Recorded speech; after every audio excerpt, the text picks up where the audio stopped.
Hey guys, Aaron Cybertron Zeng here, and I'm bringing you another battle in the VGC 14 ladder series since you guys are awesome and got another 500 likes on yesterday's video for daily content, so let's keep it up and get 500 likes on this video.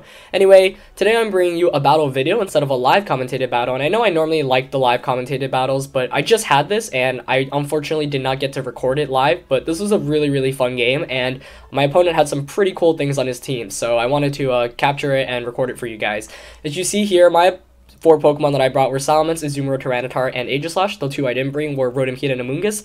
My opponent's team was Noivern, Garchomp, Aerodactyl, and Rotom Wash. His 2 Pokemon that he did not bring were Aegislash and Talonflame. So, looking at team preview, I knew that Salamence would be great here, and I knew Azumarill could have a lot of pressure right from the start. Granted, if he didn't bring Rotom Wash as the lead. So I was hoping like he wouldn't lead with Rotom Wash and I'd be able to say get a belly drum right off the start, but you'll just have to see whether that happens or not. Alright, let's get right into the battle.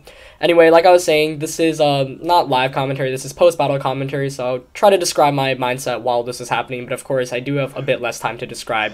Anyway, he's going to lead with his Aerodactyl and Rotom Wash while I go with my Salamence and Azumarill, and his lead is something I was scared of because of the Rotom Wash. I was definitely hoping that he wouldn't bring that as a lead, but he played smartly. Here, I expect the Aerodactyl to protect. Even if he doesn't, I know I just want to KO this Rotom Wash, so I double target it with Draco Meteor and play rough. Draco Meteor is going to connect here, but of course, since I'm running a timid Salamence, not going to do too much damage. It does around the 60% you'd expect it to. Of course, Rotom does have the Citrus Berry, so I basically do 40% of damage that turn with that Draco Meteor. Aerodactyl here is going to go for a Tailwind. Great move there to increase the speed of my opponent's team for the rest of the next 3 turns. Rotom Wash is going to go for a Thunderbolt onto Azumarill instead of Will-O-Wisp. A safe play there, almost takes me up, but I hang on with just 18 HP, and I'm going to heal back here. I normally like going for Will-O-Wisp on Azumarill instead of the Thunderbolt, because I like neutering their attack more than actually knocking them out right from the start. Because he doesn't go for the Will-O-Wisp, I actually knock out the Rotom to take a 4-3 lead, so I'm feeling great right now. He's going to bring in his Garchomp here, and I know I'm in a pretty good position, but I want to conserve my Salamence for future Intimidates, so I switch it out here into my Aegislash, and this is where things kind of get crazy right from the second turn. First of all, the Garchomp Mega Evolves, and I'm just like, wow, I have not seen a Mega Garchomp in ages, but I'm not really sure what I can do, so, I did go for a Protect here. Oh, I went for an Aqua Jet, excuse me. Aqua Jet with the Azumarill onto the Aerodactyl, and then the craziness continues. He's got a Rocky Helmet on that Aerodactyl instead of the common Focus Sash. And then Aerodactyl goes for a Smackdown onto Aegislash, and I'm just like, oh no, what did I just walk into?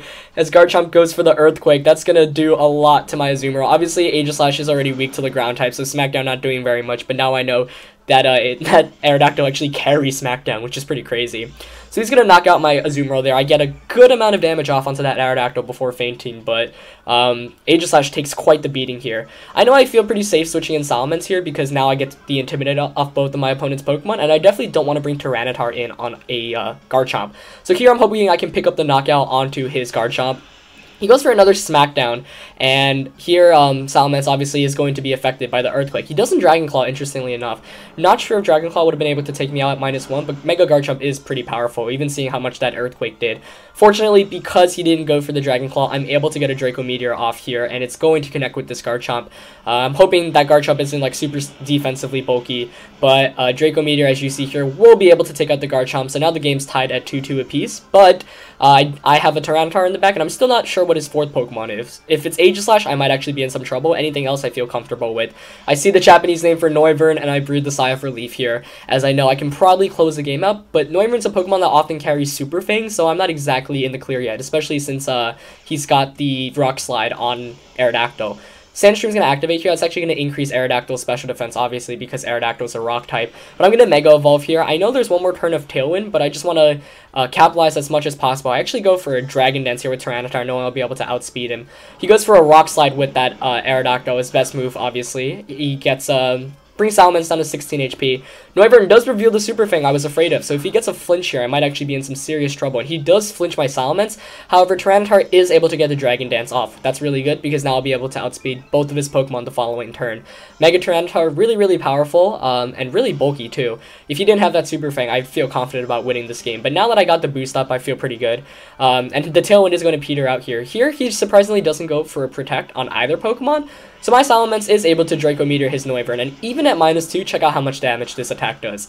it knocks out the Noivern with no critical hit. Salamence is pretty incredible, and that's why I love Choice Scarf Salamence. You can just punch holes through your opponent's team, as Tyranitar is going to safely Rock Slide here and take the 2-0 win as that Aerodactyl faints. But really, really fun team.